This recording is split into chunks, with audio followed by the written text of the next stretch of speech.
Eswatini government has denied that King Mswati III has fled to South Africa following clashes between security forces and demonstrators. Pro-democracy protests have intensified in the kingdom with demands for reforms and for King Mswati to cede power as the country's absolute monarch. The 53-year-old came to the throne at 35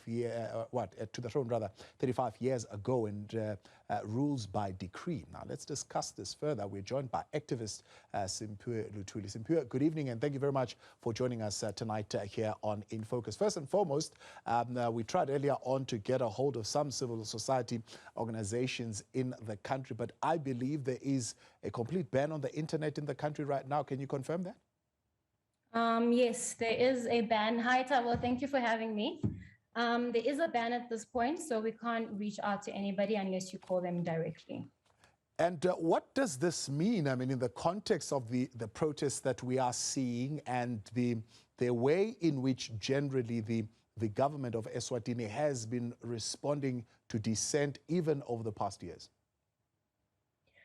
At this point, we're basically seeing that they are fully threatened by what's happening because this isn't the first time that people have tried to speak up. People living in Swaziland are living in fear. We've all been living in fear our whole lives because I grew up there.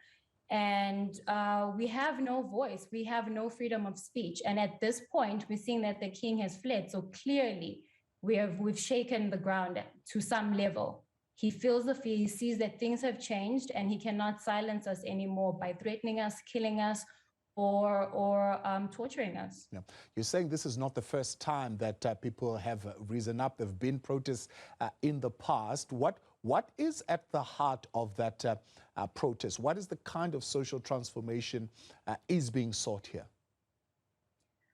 It's basic needs. It's the issue with the fact that there's mismanagement of the taxpayers' money, where the king is using it to fund his lavish life with his many wives and many children.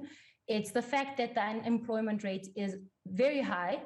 And even with whatever qualifications you get, given the opportunity to actually get that job, it's taken away from you simply to be given to someone who is part of the royal family. If you are a Dlamini, if you are related to the king in any way, it doesn't matter what qualification you have, you will be above the person that is actually qualified. You will be given the ministerial jobs. You will be given all of the jobs that the basic people that actually understand what needs to be done should actually get.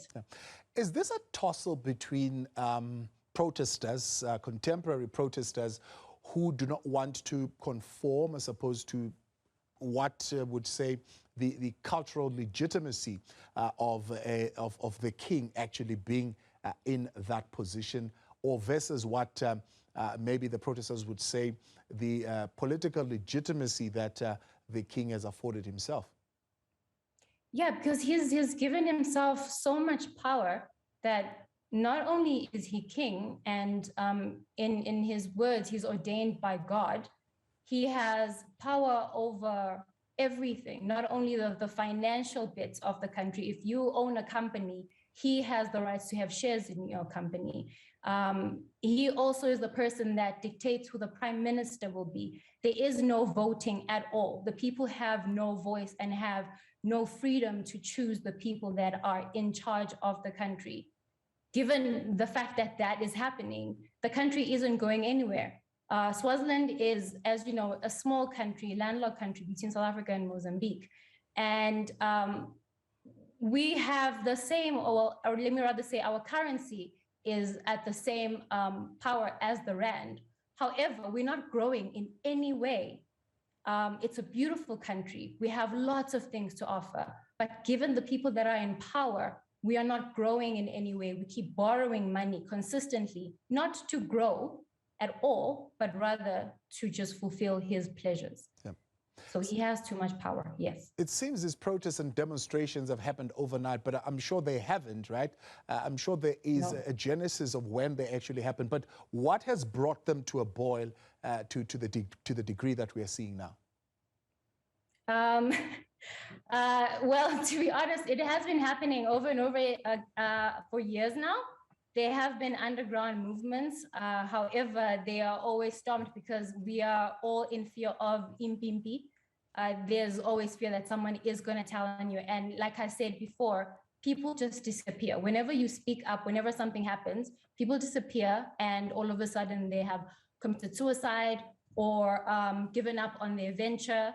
But at this point, I think it's the fact that on top of the COVID, on top of the unemployment rate, the king is still buying lavish things. As you saw recently, he has a convoy of cars that are coming through. I think it's a bunch of BMWs and a bunch of Rolls Royces that are going to the country for his family and himself. He gifted himself that 2 billion rand plane that is huge and is unnecessary, where his people are still hungry, where over 70% of the people are unemployed. So it basically is a combination of all of those things, and everybody's reached their tipping point. Talk to me about I mean, you're able to raise those issues with us today because, of course, you are able to come out of the country. But what about activists who are in the country? They are unable, it seems at this particular point, to be effective in raising those issues. What prohibits them from doing that? The fact that right now they've switched off the internet. If you take away someone's voice, basically nobody's going to hear them. And given that it's such a small country, he has so much power. That means not only is he stifling their voice, he's stifling them in every way possible, because on top of the internet being taken away, they also have implemented a curfew from 5 until 6 in the morning, which means if you're on the streets protesting, you are doing something that is illegal, which means they have rights to imprison you. So the people that are on the ground right now, that are actually doing the bulk of the work, they've been pushing this for years, amidst everything that's happened, are living in fear. But what they're doing is something that is good for the future of the country. It's good for the children of the country. So they're looking beyond that, and they're putting their lives at risk. Who are the people? Do they wear a particular color? Do they belong to a particular organization? I cannot speak on that right now. All right. They will share their own voices when they have the opportunity, and I'm sure they will soon. Fair enough. But what do you think would make this particular movement different from the others that have emerged in the past? I think now people are listening. I don't think it's enough people that are listening, but I think slowly, because of the fact that there is the internet and everything, because of COVID and the lockdown and people having to stay at home, people have more time to actually pay attention to what's happening throughout the world.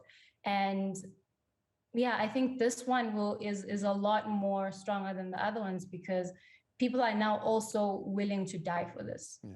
But they are willing to put their lives at stake. Do you think the monarch will respond, having still, I mean, continuing to enjoy the loyalty of the military, the loyalty of the police, seeing how they have responded, particularly in the instance that you're saying curfew and instituting more arrests for people who will break that curfew? He clearly still enjoys the loyalty of the police and the loyalty of the military in the country. We're hoping that eventually the people that are working for him will see reason and see that they're killing their own people, people that look like them, people that have lived like them in that country, that have absolutely nothing at this point, and they will help out. But we don't know.